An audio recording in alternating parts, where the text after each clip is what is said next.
مسلمانوں کے زوال کے دو اسباب ہیں. ایک سبب یہ ہے کہ انہوں نے قرآن کو ترک کر دیا، دوسرا سبب یہ ہے کہ ان کے باہمی اختلاف ہیں.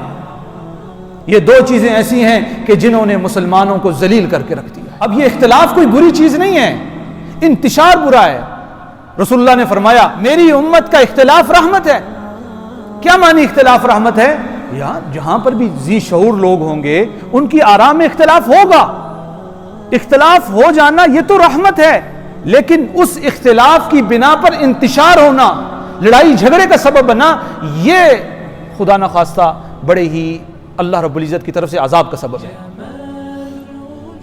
صحابہ میں اختلاف ہوا ہے. ایک مرتبہ جناب رسول اللہ صلی اللہ علیہ وسلم نے اصحاب رسول سے کہا غزوہ احزاب کے دن کہ تم نے عصر کی نماز بنو قریظہ میں پڑھنی ہے.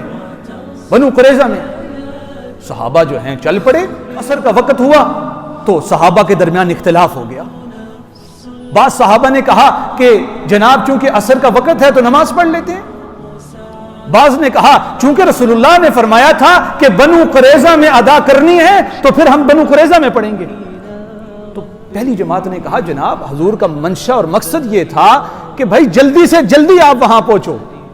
یہ کہنا مقصد تھا، یہ مقصد نہیں تھا کہ نماز آپ وہاں ادا کرو. کہنے کا مقصد یہ تھا کہ جتنا جلدی ہو سکے بنو قریظہ پہنچ جاؤ. اب ہوتا یہ ہے کہ دو جماعتیں بنتی ہیں، ایک جماعت نے وہیں نماز پڑھ لی، دوسری جا کے بنو قریظہ میں پڑھتی. اب رسول اللہ صلی اللہ علیہ وسلم کے سامنے یہ معاملہ رکھا جاتا ہے کہ جناب ہمارا اس طرح اختلاف ہو گیا تھا. تو رسول اللہ صلی اللہ علیہ وسلم نے فرمایا دونوں نے ٹھیک کیا، دونوں نے ٹھیک کیا. اختلاف ہو گیا لیکن وہ اختلاف جو تھا وہ باعث رحمت تھا، باعث اختلاف باعث شر نہیں تھا. اسی طرح حضرت عثمان رضی اللہ تعالیٰ کا دور ہے. ہوتا یہ ہے کہ حضرت عثمان جو ہیں مینا میں 2 رکعت کی بجائی، جیسے ظہر اور عصر کی نماز جو ہیں یہ سفر میں کم ہو جاتی ہے نا، 2 رکعت ہو جاتی ہے، تو حضرت عثمان نے 4 رکعت پڑھی. اب یہ بات جب حضرت ابو ذر غفاری رضی اللہ تعالیٰ نے سنی تو کہا انا للہ و انا الیہ راجعون. کہا رسول نے 2 پڑھی تھی صلی اللہ علیہ وسلم نے، ابو بکر نے 2 پڑھی تھی، عمر نے 2 پڑھی تھی، عثمان نے 4 کیسے پڑھ لی؟ انا للہ پڑھا. اب جب نماز کا وقت ہوا تو ان کے ساتھ کھڑے ہو کے نماز پڑھ رہے ہیں. لوگوں نے کہا کہ آپ کہہ رہے تھے انا للہ و انا الیہ راجعون، کہ عثمان نے اتنا بڑا ظلم کر دیا ہے کہ حضور نے 2 پڑھی تھی آپ 4 پڑھ رہے ہو، اور جب نماز کا وقت آیا آپ نے خود 4 پڑھ لی ان کے ساتھ. کہا الخلاف اشد، کا مخالفت، اختلاف تو کیا جا سکتا ہے لیکن مخالفت بہت بری چیز ہے. اگر میں مخالفت کرتا تو مسلمان 2 جماعتوں میں تقسیم ہو جاتے. ہاں میں نے اپنی ایک رائے دے دی کہ میں نے رسول اللہ کو 2 پڑھتے دیکھا ہے، لیکن اگر یہاں پر میں یہ بات کہتا اور ایسا ہی کرتا تو ہوتا کیا کہ مسلمان تقسیم ہو جاتے. تو الخلاف اشد. اسی طرح حضرت علی رضی اللہ تعالیٰ کی اور حضرت معاویہ رضی اللہ تعالیٰ کی آپس میں جنگ ہوتی ہے. جنگ کی وجہ یہ تھی کہ حضرت عثمان رضی اللہ تعالیٰ کو چند باغیوں نے، بدبختوں نے شہید کر دیا. وہ تفصیلی واقعہ پہلے بھی ایک دفعہ گزر چکا ہے، انشاءاللہ موقع ملا تو پھر آپ کے سامنے رکھ لوں گا. میں اپنا مقطع نظر سے سمجھانا چاہ رہا ہوں. اب جن باغیوں نے حضرت عثمان کو قتل کیا تھا تو اس کے بعد حضرت علی کی حکومت آتی ہے، حضرت علی کی خلافت کا دور آتا ہے. حضرت امیر معاویہ رضی اللہ تعالیٰ کی رائے یہ ہوتی ہے کہ جناب وہ جو باغی ہیں ان سے فوراً قصاص لینا چاہیے، کیونکہ قرآن کا حکم بھی ہے کہ اگر کسی نے کسی کو قتل کر دیا تو اس کا قصاص کا جو ہے نا وہ حکم ہے. حضرت عائشہ صدیقہ رضی اللہ تعالیٰ کی بھی یہ رائے تھی. حضرت علی رضی اللہ تعالیٰ نے فرمایا کہ ابھی ہماری حکومت اتنی سٹیبل نہیں ہے کہ ہم ابھی ان باغیوں کا مقابلہ کر سکیں، مجھے تھوڑا سا مہلت دو، تھوڑا سا وقت دو، میں اس کے بعد جو ہے ان کا حساب لے لوں گا. لیکن یہ حضرات جو تھے اپنی اس رائے پر تھوڑے سے مصر تھے. اب ہوتا یہ ہے کہ مسلمانوں کی 2 جماعتیں بنتی ہیں، مقابلہ شروع ہو جاتا ہے. لڑائی جھگڑے تک کی نوبت نہیں تھی، جماعتیں 2 بنتی ہیں. اب بیچ میں جو مخالفین تھے انہوں نے یہ کیا کہ ایک دوسرے کی جو ہے نا جنگ شروع کروا دی. یہاں سے ایک دفعہ تلوار چل پڑی تو جب تلوار چل پڑے تو پھر کس کو پتہ لگتا ہے کہ جنگ کس نے شروع کی ہے، کس نے ختم کی ہے؟ بس وہ جنگ شروع ہو گئی. اس میں بہت سارے مسلمان شہید ہوئے۔ اب ہوتا یہ ہے کہ حضرت علی رضی اللہ تعالی عنہ، کیونکہ اس میں برحق تھے، خلیفہ وقت تھے، ہوتا یہ ہے کہ حضرت علی رضی اللہ تعالی کے جو ساتھی ہوتے ہیں وہ حضرت علی سے کہتے ہیں، کیونکہ حضرت علی جنگ جیت چکے تھے، کہتے ہیں کہ حضرت ان کو پکڑیں، ان کا پیچھا کریں۔ فرمایا اخواننا بغوا علینا، حضرت علی کیا فرما رہے؟ جنگ ہوئی، جنگ، فرمایا یہ تو ہمارے بھائی ہیں، بھائی، یہ تو ہمارے بھائی ہیں۔ صحابہ میں اختلاف تھا لیکن ذاتیات نہیں تھی، جو تھا اخلاص کے ساتھ تھا۔ اسی طرح اور اس جنگ میں ایک بڑا عجیب واقعہ ہوتا ہے۔ حضرت ابو ہریرہ رضی اللہ تعالی عنہ، ہوتا یہ ہے کہ جنگ میں حضرت علی کی طرف تھے، جنگ میں کس کی طرف تھے؟ حضرت علی رضی اللہ تعالیٰ کی طرف تھے، اور جب شام کھانے کا وقت ہوتا تھا تو حضرت معاویہ رضی اللہ تعالیٰ کے لشکر میں ہوتے تھے۔ تو لوگوں نے کہا کہ ابو ہریرہ، جنگ تم علی کے ساتھ لڑتے ہو، کھانا تم معاویہ کے لشکر میں کھاتے ہو۔ کہا حضرت ابو ہریرہ رضی اللہ تعالیٰ عنہ نے کہا کہ جنگ میں علی کے ساتھ اس لیے ہوں کہ علی حق پر ہیں، علی حق پر ہیں، اور کھانا ان کے ساتھ اس لیے کھاتا ہوں کہ ان کو کھانا لذیذ ہوتا ہے، کھانا ان کی طرف اس لیے کھاتا ہوں، ان کا کھانا لذیذ ہوتا ہے، کیونکہ وہ شام کے رہنے والے تھے، بڑا خوبصورت علاقہ تھا، وہاں پر اللہ نے بڑی نعمتیں عطا کر رکھی تھی شام والوں کو، تو کہا کھانا ادھر کھاتا ہوں۔ ذاتی نہیں تھا نا، ہاں دونوں کو پتا تھا، دونوں نے جماعتیں بنا رکھی تھی، ہاں دونوں مسلمان ہیں، ایک کھانا ادھر کھاتا ہوں اس لیے کہ وہاں کھانا لذیذ ہوتا ہے، ذاتیات نہیں تھی۔ حضرت عمر اور حضرت عثمان رضی اللہ تعالیٰ کا ایک دفعہ بہت سخت اختلاف ہوتا ہے، اور حضرات صحابہ کہتے ہیں کہ ہمیں لگتا ہے کہ اب یہ پوری زندگی آپس میں بات نہیں کریں گے، کہتے ہیں تھوڑی دیر گزرتی ہے، دیکھتے ہیں حضرت عمر اور حضرت عثمان آپس میں بات چیت کر رہے ہیں۔ کیوں؟ کہ ان کا اختلاف اخلاص کی بنیاد پہ تھا، انتشار کی بنیاد پہ نہیں تھا۔ وہ یہ چاہتے تھے کسی طرح اسلام پر عمل ہو جائے، وہ یہ نہیں چاہتے تھے کہ اسلام میں نقص پیدا ہو جائے یا اسلام کے اندر جو ہے وہ امت ٹوٹ کا شکار ہو جائے۔ کے دور کی بات ہے، ہندوستان کے ایک علاقے میں علماء کا آپس میں ایک اختلاف ہوا۔ یہ جو ہم نماز پڑھتے ہیں سورہ فاتحہ، سورہ فاتحہ کے بعد بعض حضرات اونچی آمین کہتے ہیں، جسے آمین بالجہر کہتے ہیں، بعض حضرات تھوڑی سی آہستہ پڑھتے ہیں جسے آمین بالسر کہتے ہیں، اور احناف کا مسلک یہی ہے کہ اسے آہستہ پڑھنا چاہیے، کیونکہ آپ صلی اللہ علیہ وسلم کی بڑی احادیث مبارکہ اس حوالے سے آئی کہ دعا جو ہے، آمین کیا ہے؟ دعا ہے، اور دعا جو ہے وہ تو آہستہ ہوتی ہے۔ باقی ان حضرات کے پاس بھی اپنی دلائل ہیں، اپنی آرائیں ہیں۔ اب ہوتا یہ ہے کہ یہ مسئلہ اتنا بڑھتا ہے کہ عدالت میں پہنچ جاتا ہے۔ کیا مقدمے کی باعث کیا ہے؟ کہ آمین بالجہر، آمین بالسر۔ اب عدالت کا جو شخص ہوتا ہے وہ کہتا ہے جناب جو جج ہے اس نے کہا کہ مجھے کچھ وقت دے دو، ٹھیک ہے وقت دیتے ہیں، تاکہ کہتا ہے کہ تاکہ میں آپ کی کتابوں کا مطالعہ کروں، مجھے پتہ تو لگے یہ آمین بالجہر یا آمین بالسر کیا ہے۔ مطالعہ کر کے آتا ہے، اگلے دن جس دن عدالت میں پیشی ہوتی ہے تو کہتا ہے کہ بھائی میں نے مسلمانوں کی کتابوں کا مطالعہ کیا، مجھے آمین بالجہر بھی ملا، آمین بالسر بھی ملا، لیکن آمین بالشر کہیں نہیں ملا۔ ہاں مجھے حدیثوں میں آمین بالجہر بھی ملا ہے کہ اونچا آمین کہا جائے، آہستہ بھی ملا ہے جو احناف کا مسلک ہے، لیکن آمین بالشر کہیں نہیں ملا کہ آمین کی وجہ سے لوگوں نے شر کیا ہو، یہ میں نے کہیں نہیں پڑھا۔ تو آج ہم نے کیا کیا ہے کہ ہم نے اختلاف کو نزاع کی صورت بنا دی ہے۔ بہت بڑے عالم گزرے ہیں، احمد علی لاہوری رحمۃ اللہ علیہ، ان کے پاس ایک مرتبہ اہل حدیث کے بہت بڑے عالم آئے، داؤد غزنوی رحمۃ اللہ علیہ، نماز پڑھنے کے لیے، حضرت سے ملاقات کے لیے۔ اب نماز کا وقت تھا تو حضرت نے اپنے مریدین سے کہا کہ جناب چونکہ وہ لوگ جو ہیں وہ آمین جو ہے وہ آہستہ تیز کہتے ہیں، اور ہم چونکہ آہستہ کہتے ہیں تو یہ نہ وہ یہاں پر آ کے ان کو یہ لگے کہ یہ احناف کی مسجد ہے، تھوڑا سا ان کو تھوڑی سی بات ان کے دل میں نہ آ جائے۔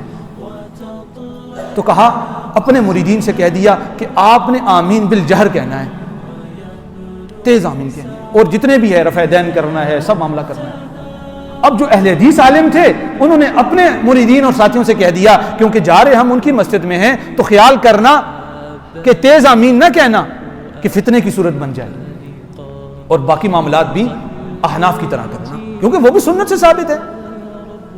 اب مسجد میں نماز کھڑی ہوتی ہے، جماعت ہوتی ہے، اہل حدیث نماز پڑھیں احناف کی طرح اور احناف نماز پڑھیں اہل حدیث کی طرح۔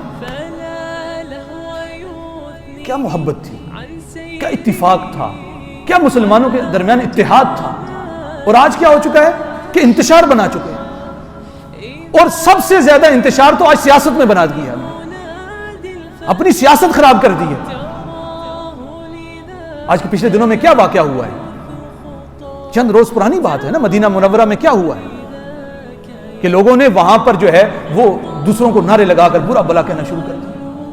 میں یہ نہیں کہتا کہ وہ لوگ جنہوں نے برا کہا ہے وہ کوئی اس نیت سے گئے تھے، معاذ اللہ، کیونکہ اتنے پیسے لگا کر دنیا میں لوگ ادھر گئے ہیں، وہ اس مقصد کے لیے نہیں گئے ہوں گے، ہم ان کے اخلاص پہ شک نہیں کرتے۔ ہاں، لا علمی میں ان سے غلطی ہو گئی جس پہ انہیں معذرت کرنی چاہیے کہ ہم سے غلط ہو گیا۔ مجھے شکوہ تو ان بھائیوں سے ہے کہ جو اس چیز کا جواز پیش کر رہے ہیں کہ بھائی ٹھیک ہوا ہے، ان کے ساتھ ایسا ہونا چاہیے۔ آپ کو پتہ ہے حضرت عمر رضی اللہ تعالیٰ کا دور تھا، مسجد نبی میں دو ساتھی شور کر رہے تھے تو حضرت عمر نے بلا لیا، کہا بھائی کہاں کے ہو؟ کہا جی طائف کے۔ کہا اگر مدینہ کے ہوتے تو تمہیں بتاتا کہ تم نے کتنا بڑا ظلم کیا ہے کہ مسجد نبی میں شور کرتے ہو۔ حتیٰ کہ آپ کو بتاتا چلوں کہ مسجد نبی میں جو ماربل کی کٹائی ہوتی تھی نا، وہ بھی مسجد نبی کے حدود میں نہیں کرتے تھے، کیوں کہ اس سے شور ہوگا، اس کو باہر جا کے کٹائی کر کے لاتے تھے۔ اور ہم نے وہاں کیا کیا، اس جگہ کا تقدس پامال کیا ہے۔ تو جو غلط ہے وہ غلط ہے، آپ اس کو کہیں غلط ہو گیا۔ ہاں دیکھیں ہر بندے کی اپنی ایک نظریات ہیں، وہ جس کے ساتھ ہونا چاہے ہو سکتا ہے، لیکن اس بنا پر لڑائی کرنا، جھگڑے کرنا، ایک دوسرے کے دست و گریبان ہونا، یہ کتنے خطرناک بات ہے۔ اور آج بحیثیت مجموعی ہم اس چیز کے اندر مبتلا ہو چکے ہیں۔ آج مذہبی اختلاف نہیں ہے، مذہبی انتشار نہیں ہے، آج اختلاف ہے تو سیاسی طور پر ہے۔ ہر وقت ایک دوسرے کو گالم گلوچ، ایک دوسرے کو برا بلا کہنا، ایک دوسرے کی غیبتیں کرنا۔ ایک مرتبہ ایک صحابی رسول نے جناب رسول اللہ صلی اللہ علیہ وسلم سے کہا کہ یا رسول اللہ، ایک عورت ہے بڑی نیک ہے، نفل پڑھتی ہے، تہجد بھی پڑھتی ہے، نمازیں تو پڑھتی ہے، نفل اور تہجد بھی پڑھتی ہے، صدقات بھی دیتی ہے، اس کے اندر مسئلہ یہ ہے کہ وہ زبان کی تیز ہے، زبان کی تیز ہے، غیبتیں کرتی ہے، باقی تہجد بھی پڑھتی ہے، نمازیں بھی پڑھتی ہے، باقی بڑی اچھی ہے دین کے حوالے سے، لیکن لوگوں کی غیبتیں کرتی ہے۔ اور کہا دوسری عورت ہے بڑی مشکل سے فرائض پورے کر رہی ہے لیکن زبان کی بڑی اچھی ہے۔ تو رسول اللہ صلی اللہ علیہ وسلم نے فرمایا پہلی جہنمی ہے دوسری جنتی ہے، پہلی جہنمی ہے، غیبت کرنے والی جہنمی۔ ہم کیا کر رہے ہوتے ہیں؟ پورا دن ایک دوسرے کی غیبت کرتے رہتے ہیں، اس نے یہ کر دیا، اس نے یہ کر دیا، صرف کیا ایک پرچی کا ووٹ ثابت کرنے کے لیے، بس پورا دن ہم اس پہ لگا دیتے ہیں۔ جو ہم نے ایک پرچی ڈالی ہے نا جس کے ڈبے میں، بس اس کو ثابت کرنے کے لیے اپنے آپ کے اپنے اعمال نامے بھرتے ہیں گناہوں کے۔ یہ بڑی خطرناک بات ہے، اس سے ہمیں بچنا چاہیے، کہیں یہ نہ ہو یہ پکڑ کا سبب بن جائے۔ اور یہ چیز آج مسلمانوں کے درمیان اختلاف کا سبب بن رہی ہے، انتشار کا سبب بن رہی ہے، توڑنے کا سبب بن رہی ہے۔ جو جس حد تک ہو سکے اس سے آپ اپنے آپ کو بچائیں۔ رسول اللہ صلی اللہ علیہ وسلم نے ایک مرتبہ فرمایا کہ میں تمہیں مونڈ دینے والی چیز کے بارے میں نہ بتاؤں؟ مونڈ دینے والی چیز جیسے سر کا حلق کیا جاتا ہے نا، مونڈنا کہا جاتا ہے اردو میں۔ کہا میں تمہیں مونڈ دینے والی چیز کے بارے میں نہ بتاؤں؟ کہا یا رسول اللہ بتائیے۔ فرمایا کہ آپس کے اختلاف یہ دین کو مونڈ دیتے ہیں، دین کو مونڈ دیتے ہیں۔ یہ جو ہم آپس میں جھگڑتے ہیں نا، لڑائیاں کرتے ہیں، ایک دوسرے کے ساتھ ضد اور عناد کرتے ہیں، یہ اتنا خطرناک عمل ہے کہ رسول اللہ صلی اللہ علیہ وسلم نے فرمایا کہ یہ مونڈ دینے والا عمل ہے۔ یعنی ہم نے اگر کسی کے ساتھ انتشار کی صورت پیدا کی، اختلاف کی صورت پیدا کی، تو سب نمازیں گئی، روزے گئے، حج گئے، صدقات گئے۔ تو اس حوالے سے محتاط ہوں کہ ہم یہ طے کر لیں آج، ٹھیک ہے اپنی رائے دے دیں، بھائی یہ بندہ ٹھیک ہے، مجھے اچھا لگتا ہے، بس ٹھیک ہے، بات ختم ہو گئی۔ آپ کو نون لیگ والے اچھے لگتے ہیں, پی ٹی آئی والے اچھے لگتے ہیں, جمعیت والے اچھے لگتے ہیں, کوئی اچھا لگتا ہے, ٹھیک ہے, اچھی بات ہے, آپ کی اپنی رائے ہے, لیکن اس وجہ سے لڑنا جھگڑنا یہ بڑی خطرناک بات ہے. تو آج کے بعد کم از کم ہم جو حضرات ہیں یہ کوشش کریں کہ ہم کبھی بھی سیاسی وجوہات کی بنا پر لڑیں گے نہیں. بھئی لڑنا ہے تو دین کی وجہ سے لڑو نا, دین کے لیے کھڑے ہو جاؤ, دین کے لیے ایک جسم بن جاؤ. جس کے لیے ہم بڑے نرم ہوتے ہیں, جی نہیں جی بس جی کوئی گزارا کریں, جی گزارا کریں. جہاں پہ سٹے لینے کی ضرورت ہے وہاں پہ ہم سٹے لیتے نہیں, اور جہاں پر ضرورت ہی نہیں ہے وہاں پہ لڑتے ہیں, جانے دیتے ہیں. تو آج کے بعد کوشش کریں کہ ہماری وجہ سے کسی کو تکلیف نہ ہو, کسی کی غیبت نہ ہو, کسی کی چغلی نہ ہو, کسی کے بارے میں بہتان نہ ہو. ہم کیا سمجھیں کہ بھئی کسی کو جو ہم برا کہہ رہے ہیں وہ برا ہے کہ نہیں, ہمیں کیا پتا, ہمیں کیا خبر کہ جس کو ہم برا کہہ رہے ہیں وہ برا ہے کہ نہیں ہے. حدیث پاک میں آتا ہے کہ جناب رسول اللہ صلی اللہ علیہ وسلم نے فرمایا, فرماتے ہیں کہ کیا میں تمہیں اس شخص کے بارے میں نہ بتاؤں کہ جو رسول اللہ صلی اللہ علیہ وسلم کی حدیث کے الفاظ تو میرے ذہن میں نہیں آ رہے, لیکن حدیث کا مفہوم یہ ہے کہ رسول اللہ فرماتے ہیں کہ میں اس شخص کے بارے میں کیا تمہیں خبر نہ دوں کہ جو شخص کہ کل قیامت کے دن جب اللہ کے حضور پیش ہوگا تو وہ بالکل جو ہے نا اعمال سے بھرا ہوا ہوگا, نمازیں بھی ہیں, روزے بھی ہیں, صدقات بھی ہیں, حج بھی ہے, عمرے بھی ہیں, بہت کچھ اس کے پاس ہوگا. لیکن جب رسول اللہ صلی اللہ علیہ وسلم کے دربار میں اللہ کے دربار میں پہنچے گا تو ہوگا یہ کہ اللہ رب العزت کہیں گے اس کے رجسٹر کھولو, اس کے کھاتے کھولو.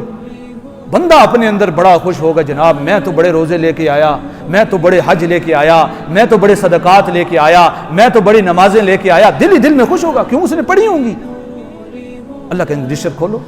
اب رجسٹر کھولیں گے تو ہوگا کیا, اس میں سب لوگوں کے معاملات آ جائیں گے کہ فلانے موقع پر اس نمازی نے فلانے کو گالی دی تھی, فلانے کے ساتھ اس نے جھوٹ بولا تھا, فلانے کے اوپر تہمت لگائی تھی, فلانے کی غیبت کی تھی.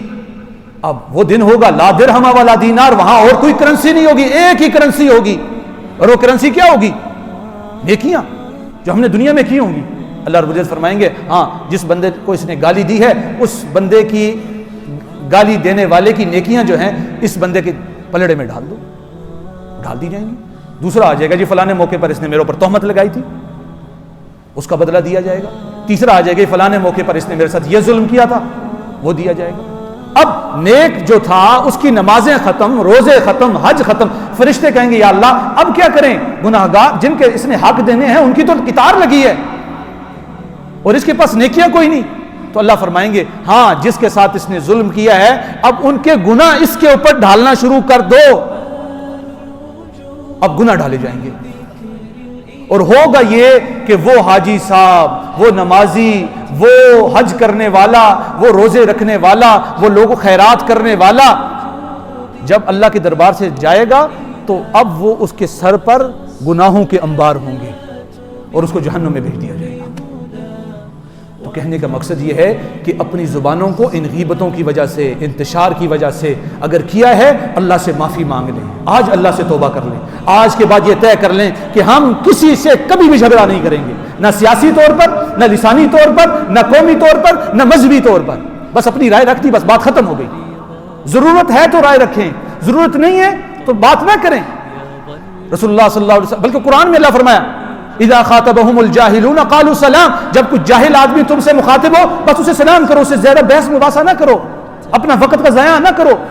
تو آج کے بعد کسی کو تکلیف نہیں پہنچانی, وہ سیاسی طور پر, پھر میں دہرا رہا ہوں, نہ مذہبی طور پر, نہ لسانی طور پر, نہ قومی طور پر. اللہ رب العزت سے دعا ہے کہ جو کہا جو سنا اللہ اب اس پر عمل کرنے کی توفیق عطا فرمائے.